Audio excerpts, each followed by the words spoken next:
he didn't really have anything that they could use, Right. that's useful, right? But a style like this is useful. It could be shown in different places. Sure. So it's you're trying to balance it out. Like right now, it's if I want to avoid more commissions, because a lot of times people see portraits and they immediately think of someone that they know versus having maybe a portrait of a stranger in the house or something. They find that more interesting. You'll get a lot of commissions that way. But as artists, we always like to sell the work that's already done. No, I know. I remember there was one point in my life where I was working with this art director to create, art to be sold like through retail stores, and there's like mass marketing of art, which is interesting. But one of the things for those folks, like, okay, if you're going to, this is retail talking, right? Yeah. If you want to sell portraits that have people in them, you need to make sure you don't show their faces, because people, once you see a face, the person doesn't identify with it as much as if you see the back of them, then they can imagine that it's them. Well, and I'm like, see, there's one of the greatest benefits to being independent is the relationship you have with the clients, right? Before being signed, there's so many paintings that are sold and I haven't met the clients. I haven't had lunch with them. Now it's like people who buy the work now, they see the kids. We go to lunch. A client of ours, we're having our son's birthday party like at their house, for dinner, and so you get to be on this level with them. But the greatest thing is you get to be there and have conversation of why they purchased something, and why they chose to hang it where they hung it, And so that's one of the biggest assets that we have for being independent is being able to understand why they're purchasing. Now you know why the next guy. Yeah, and if you understand too, as artists, one of our competitions is like pure one import. People who don't see the value in spending so much money on original artwork, who would just fill their house with nice things. Yeah. From pure one import, they'll get something where they get their couch. Right. So that's one of the. So if you're talking about selling in like this retail atmosphere, you either have to lower the price or you gotta create something that may not have figures in them. So what you're doing is you're trying to really feed into a niche market. So one of the things is authenticity, and not to give that up, because that helps you stay in that niche market. And so also value. And one of the terms I use that probably sounds like shitty to some artists is, how do I raise my stock, in myself? And what I mean by that is my value, right? Because there's tons of us just painting just to be painting. There's a lot of us who are painting just to make money, and then the majority of us is doing both. Right. Like I would be doing this whether I make money or not, because I have all my life. Right. So what's a minor adjustment? If I enjoy it. I think that I was selling out when I had the Academy uniform on. When I had this all along. That gives me more per hour than that did. So to be able to look at it in that aspect, I think helps. Some may think it's a little cold, but I think it's just being real with the situation. Oh, sure. Right? And so, those things are things that I avoided and ignored. And once we took them on, then things changed. Only then it changed. And the artwork, I've always approached it the same way. Nothing really, nothing really changed. I've always kind of done the same thing. So are there more commissions nowadays? Like the further you get down the line, are people wanting more commissions and of them or a family member instead of buying what you already have had as a vision? A lot of the commissions we get are very small. Right? Like they'll be like 8x10, 5x7 sometimes, and that's just my wife going, hey, it's been a dry month. I'm gonna reach out to my mom's group. We end up doing these really small portraits. And, we just turn those around really quick. Right. And they always tend to be happy with that. And then it's every now and again we'll get a large commission. Right. It's not as much as it used to be. Right. It's interesting now that the work that I'm making here is what mainly sells. Right. It's much more the work that I'm making here, based off concept of my own, that sells more than we get commissions now. Right. Yeah, and a lot of times it's like we don't know exactly how it's happening, right? But we just make sure that we're trying to stay ahead. One thing I think that's great that we're doing now is before, one of our talks was, before we were just accepting or declining, right? Opportunities. Right. And I would, I think a lot of artists do it, because I was doing it for a long time, and to this day I still kind of do it, is you're painting with hope, right? With hopes that something will happen, with hopes that something will sell if you post it, with hopes that you'll get an exhibit. To now, how do we be offensive, right? Like, how do we be proactive? How do we create something? And so right now that's through grants, through applying to public art opportunities. Right. To using Instagram. One of the ways that we do that, what's interesting about Instagram is you get a gallery in New York who starts to follow you. Right. That doesn't necessarily mean that they want your work in their gallery. Yeah. Right.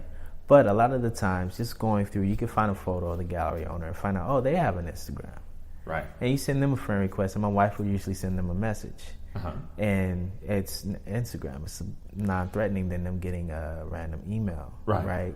So you start to like some of their stuff, they start to like some of yours, very superficial.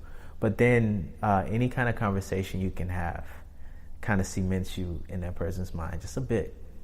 And then we ask, are you guys, we love what you have, are you guys accepting artist submissions? Right. And then they'll give you their email and say, yeah, just send your portfolio here. You go and check out their website, it says no solicitations. Right. Accepted here. Right? So if you just go to the website, you may see something that but they're capable of kind of scrolling through you before they even answer that DM and say, okay, well, this is somebody we might have interest in. So the answer may be yes for you, but not for the next guy. Right. Yeah, or the option to even submit isn't there, until that moment. Yeah. And so it's kind of hard it's easy to put in your website and not taking any artist submissions. Right. Because that could be anyone. You don't see them. You don't have to be there to say that.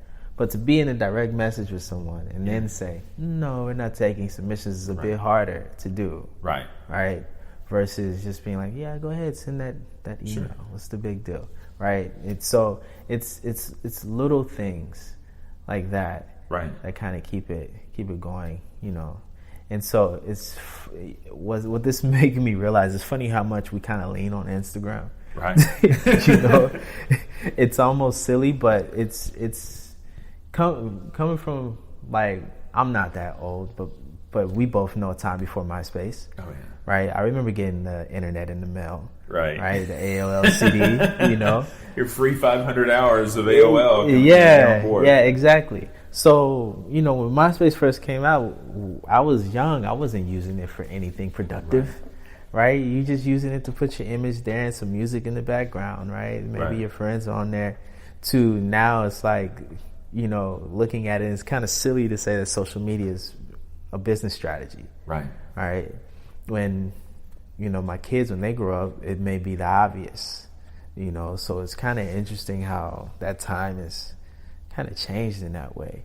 Because if it weren't for that, what other way would people know exactly what I'm doing? The usual way, publications, right?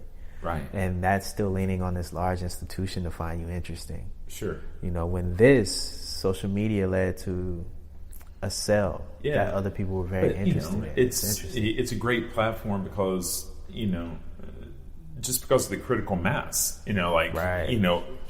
people, that's where people have decided that's where they're going to go to consume what we do. Right. True. And so it's like you kind of have to go feed dog food to the dogs, and that's That's where the folks are. That's where they're consuming visual, visual right. art. And one thing that me and my wife talk about now is the reach of it. So being independent, it's one thing to throw your own exhibit locally, but to do it, let's say, the cliche place like New York, right, is how do you populate that when you get there? Like, how do you get people to come in? Well, when there's a ton of people kind of following you from New York, right, asking you when's the next time, when do you ever come to New York? Do you ever come to Denver? Do you ever come to LA? Right. And then one day you can say, yeah, I'll be there, right? And now you kind of have this audience, maybe not huge, but you have this audience for when you do show up there, right? So now it's starting to play a sort of different role too, where it's like, oh, that could be a potential role that it could play. Sure. Right. And so it's useful, man. Yeah. The way I like to think of it is it's a driver drives people to content, to sales, to internet, to getting them to exhibits. It's a very interesting platform, man. Sure.